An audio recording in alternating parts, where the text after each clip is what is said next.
What if we combined project-based learning with a flipped classroom to help students learn basic physics?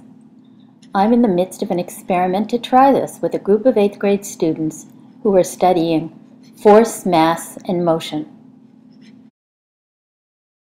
Students began with more traditional instruction in Newton's laws of motion. Then they were challenged to put these laws in action by building a vehicle that can travel a certain distance. The vehicle's engine? A mousetrap. To begin their project work, the class formed teams and explored online resources with information about constructing a mousetrap car. Then the teams assembled building materials, cardboard, plastic, pens, string, ribbon, and paper plates and CDs for wheels. Then the teams began design and construction of their first prototypes. As you can see, they jumped right in. After test driving their prototypes and recording the results, students will complete 2 playlists that introduce them to new concepts of energy and momentum. Their next step? Think about how to apply these concepts to their prototypes. Can they use them to make their cars travel farther? These 8th graders are in their 2nd year in a blended learning school, which uses a station rotation approach. Most of their computer work utilizes adaptive programs that tend to be prescriptive and repetitive.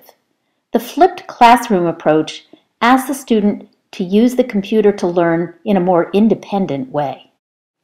Although this experiment is still a work in progress, let me summarize what I see so far. The classroom teacher is free to move around the space to work with individuals and groups instead of instructing the entire class at the same time. This kind of interaction clearly helps her to continue to build relationships with her students.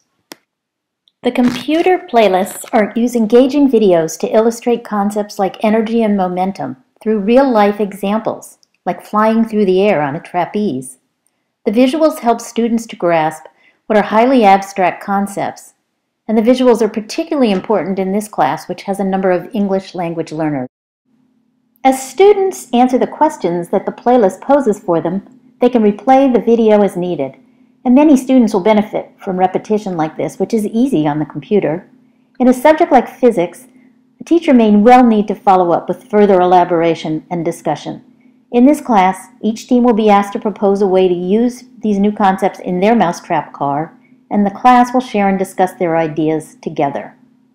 In many ways, it seems to me that the playlist resembles an interactive textbook. Because the playlist learnings are coordinated with the class project, students have less control over the pace. But the process of using what they learned to improve their mousetrap cars will require independent thinking and decision-making. In this respect, the approach should help build student agency. Now let's look at the weaknesses in this approach. The first problem is the availability of high-quality resources. If there's a site filled with top-notch physics videos, I never found it. Identifying the online resources for building engaging playlists about this material is extremely time-consuming. Secondly, where there are tools for building student playlists, they are not without constraints. For example, Zaption is an easy-to-use new tool for creating exactly the kind of playlist I was trying to build, but it could only utilize YouTube videos.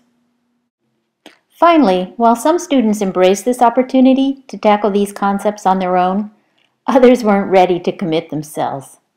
Thinking through something new, being clear about what you did or did not understand, and then going back to try to noodle it through on your own, ask more of students, particularly those who may be used to automatically asking a teacher for help. Many students will need support and guidance to help move them away from teacher-centered instruction to this kind of independent work. So in conclusion, the flipped classroom playlist is similar to the approach that we saw at Summit High School. And it's an approach that can create more space for deeper learning and projects that push kids to imagine, experiment, collaborate, and think.